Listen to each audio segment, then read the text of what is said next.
हुए लोग, जो भी इनके सहयोगी साथी हैं, इस बड़ी लड़ाई में समाजवादियों का साथ दे रहे हैं और देने जा रहे हैं। इसके लिए मैं इनका विशेष आभार प्रकट करता हूं। और ये सामान्य परिस्थितियों में चुनाव नहीं हो रहा है, पूरे देश और दुनिया की नजर है इस चुनाव में। मैं जब दिल्ली गया था, अरविंद केजरीवाल जी मुख्यमंत्री दिल्ली, उनके समर्थन में जो बड़ी रैली थी, उसमें जब मैं गया था तो यही मैंने कहा था कि दुनिया में भारत की बदनामी हुई है। भारत के बारे में चर्चा हो रही है कि चुने हुए लोग और किसी स्टेट के हेड के साथ ऐसा व्यवहार हो रहा हो। जो इंस्टीट्यूशंस हैं, जिन इंस्टीट्यूशंस से न्याय मिलना चाहिए, उन इंस्टीट्यूशंस में भी भारतीय जनता पार्टी हस्तक्षेप कर रही है। ये तो हम लोगों ने एक प्रधानी के चुनाव में देखते थे, प्रधान स्तर पे देखते थे, लेकिन मुख्यमंत्री किसी स्टेट के चुने गए हों, उनके साथ ऐसा व्यवहार, झूठे मुकदमे लगा करके उन्हें जेल भेज दिया जाए। इसी तरह झारखंड के मुख्यमंत्री, उन्हें जेल भेज दिया। और कौन नहीं जानता कि उन्हीं इंस्टीट्यूशन, उन्हीं संस्थाओं के सहारे अपनी सरकार बनवा ली महाराष्ट्र में, या उन्हीं संस्थाओं से डरा करके वसूली कर ली, या उन्हीं संस्थाओं को से डरा करके, और अब तो पुलिस को आगे कर करके लोगों को अपनी पार्टी में शामिल कर रहे हैं। कई साथी जो भारतीय जनता पार्टी में गए हैं, उन्होंने कहा कि हम शरीर से तो जा रहे हैं, लेकिन हम आत्मा से और अंदर से आपके साथ हैं। तो सोचिए, ऐसे डर के और डरा के लोगों को अपने दल में शामिल कर रहे हैं। तो इसलिए लोकतंत्र को बचाने के लिए, संविधान को बचाने के लिए, और हमारे भारत की जो पहचान दुनिया में है, उसको बचाने के लिए इस लड़ाई में आप पार्टी का जो सहयोग और मदद मिल रही है, उसके लिए मैं संजय सिंह जी का बहुत बहुत धन्यवाद, आभार प्रकट करता हूं। इन्हें भी बहुत परेशानी और कष्ट का सामना करना पड़ा। इन पे भी झूठे मुकदमे लाद करके इन्हें भी परेशानी में डाल दिया। और जो परेशानी में जाता है लोकतंत्र में, जनता उसे कभी न कभी सम्मान देती है। और हमें उम्मीद है कि जो जनता देख रही है, वो जो ऐसे काम करने वालों के खिलाफ मतदान इस बार होने जा रहा है, करेगी जनता। मैं संजय सिंह जी से कहूंगा कि अपनी बात रखें। मैं पहले तो बहुत आभार व्यक्त करता हूं समाजवादी पार्टी के राष्ट्रीय अध्यक्ष माननीय अखिलेश यादव जी का, कि ऐसे संकट की घड़ी में जब हमारी पार्टी के मुखिया को जेल में डाल दिया गया है, दिल्ली के 2 करोड़ लोगों के द्वारा निर्वाचित, 3 बार प्रचंड बहुमत से निर्वाचित मुख्यमंत्री को जेल में डाल दिया गया है, समाजवादी पार्टी के मुखिया हमारे समर्थन में दिल्ली पहुंचे, रैली को संबोधित किया। आज भी उन्होंने भाभी जी से बातचीत करके उनसे हालचाल पूछा, सुनीता भाभी से। तो मैं इसके लिए विशेष रूप से आभार व्यक्त करता हूं आपका। और जिस तरह से दिल्ली में भी ऑपरेशन लोटस शुरू कर दिया गया है, आपने देखा किस तरह से हमारे एक मंत्री को, जिस पे पहले ईडी का छापा पड़वाया गया और बाद में उसको इस्तीफा देने का दबाव बनाया गया। इस लड़ाई में आपने हमारा साथ दिया। फिर से मैं आपकी पार्टी का और आपका हृदय से आभारी हूं। ये 2024 का चुनाव कोई सामान्य चुनाव नहीं है। ये भारत के लोकतंत्र को बचाने का चुनाव है, बाबा साहब के संविधान को बचाने का चुनाव है, और समाज के वंचित, पिछड़े, शोषित लोगों के अधिकार जो छीने जा रहे हैं, देश के नौजवानों को बेरोजगारी के दलदल में जो धकेला जा रहा है, हिंदुस्तान को जो महंगाई की चपेट में लिया जा रहा है, उससे बचाने का चुनाव है। ये 24 का चुनाव कोई सामान्य चुनाव नहीं है। ये एक तानाशाह हुकूमत के खिलाफ लोगों को लामबंद करने का भी चुनाव है।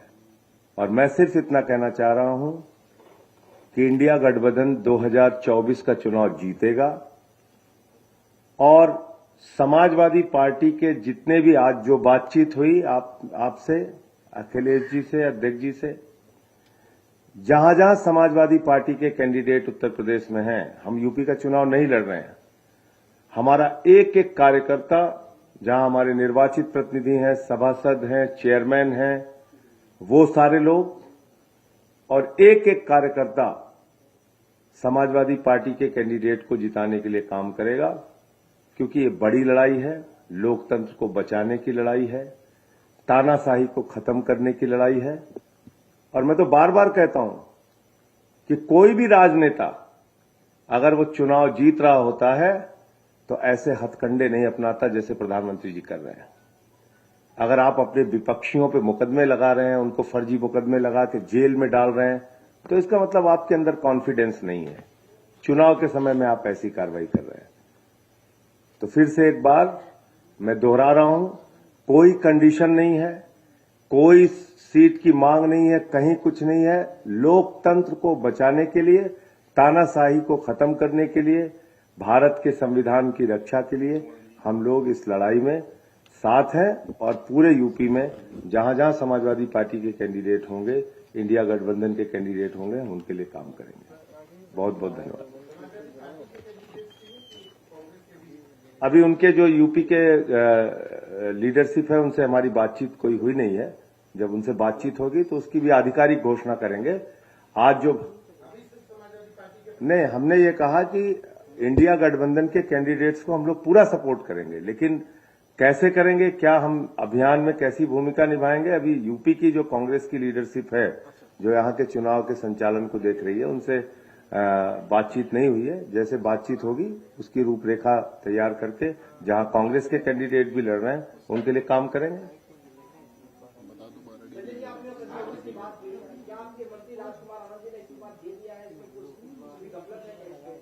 अब उन्होंने सार्वजनिक रूप से आके बयान तो दे ही दिया है, सबके सामने बयान दिया है। अब जिस दिन ईडी के छापे उनके यहां पड़े थे, उस दिन क्या बोला था वो भी देख लीजिए। और जब बाबा साहब के संविधान दिवस पे उन्होंने मुख्यमंत्री जी को बुलाया था अपने कार्यक्रम में, उस दिन उन्होंने क्या बोला था मुख्यमंत्री जी के बारे में और कितना सम्मान दलितों का अरविंद केजरीवाल जी कर रहे हैं, वो सारे वीडियो निकाल के देख लीजिए। आधिकारिक जो बयान था उस समय ईडी का, वो देखिए आप, सब कुछ साक्ष्य मौजूद है।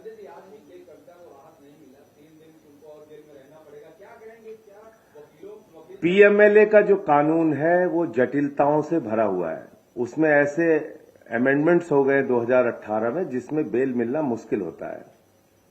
और मैंने आपको बताया, कई बार बता चुका, कई इंटरव्यू में बता चुका, किस तरह से फर्जी मामले तैयार किए गए हैं दिल्ली के मुख्यमंत्री अरविंद केजरीवाल जी के खिलाफ। 10-10, 12-12 बयान ले रहे हैं।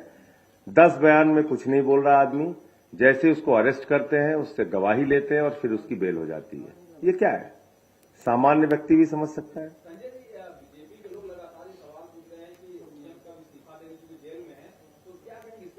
कहा मणिपुर के सीएम के बारे में पूछ रहे हैं?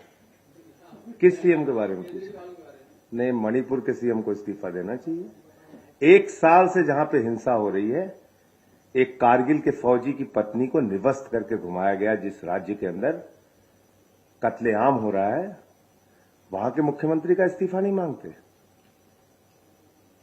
जिस अजय मिश्रा टेनी के बेटे ने 4 किसान अन्नदाताओं को कुचल के मार दिया, वो देश के गृह राज्य मंत्री हैं, उनका इस्तीफा नहीं मांगते। अरविंद केजरीवाल का इस्तीफा चाहिए, जो बिजली, पानी, शिक्षा, स्वास्थ्य पे अनुकरणीय काम कर रहे हैं। तो कम से कम नैतिकता भारतीय जनता पार्टी से नहीं सीखनी है। मैं तो कहता हूं कि ये मोदी की गारंटी है, एक एक भ्रष्टाचारी को नहीं छोड़ूंगा, इस बात की गारंटी है। पूरब से लेकर पश्चिम तक, उत्तर से लेकर दक्षिण तक, हर भ्रष्टाचारी को बीजेपी में शामिल करूंगा, इस बात की गारंटी है। अजीत पवार ले लीजिए, नारायण राणे ले लीजिए, छगन भुजबल ले लीजिए, जनार्दन रेड्डी ले लीजिए, किसकी बात, हसन मुशर्रफ ले लीजिए, हेमंत विश्व शर्मा ले लीजिए, शुभेंदु अधिकारी ले लीजिए, मुकुल राय ले लीजिए, कितने नाम गिनाए। चुन चुन के देश के बड़े बड़े भ्रष्टाचारियों को अपनी पार्टी में शामिल कर रहे हैं और वो भ्रष्टाचार के खिलाफ बोलते हैं। तो इसलिए ये दोहरा मापदंड है।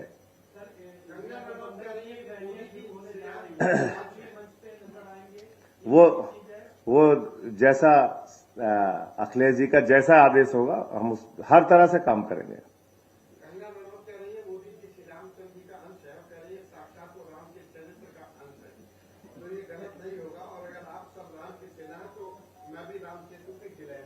किसके लिए कह रही हैं कि अब देखिए जब इंसान अपने आप को भगवान से तुलना करने लगे तो वो अहंकार की पराकाष्ठा होती है।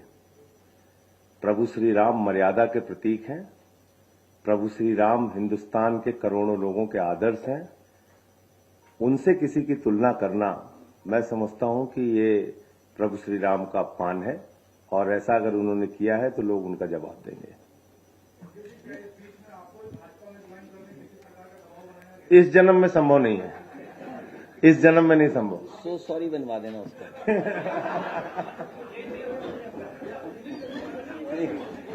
सो सॉरी बनवा देना।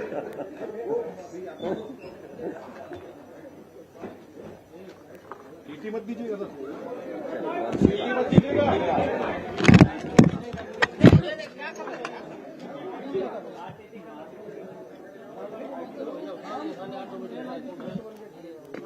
कौन है? जी जी जी।